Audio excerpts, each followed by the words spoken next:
Tersangka pelecehan seksual Agus Buntung kerap tantrum di dalam lapas kelas 2 Akuripan, Kabupaten Lombok Barat, sejak ditahan Kamis 9 Januari. Bahkan Agus Buntung kerap menangis di sel lantaran menolak ditahan dan ingin kembali ke rumah.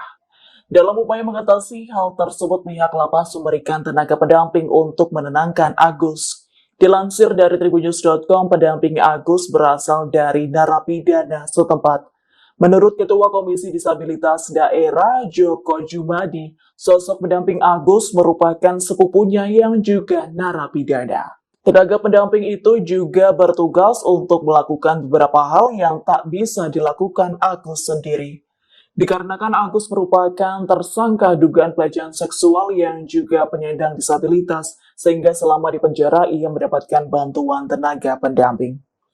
Download Tribun X sekarang, menghadirkan lokal menjadi Indonesia.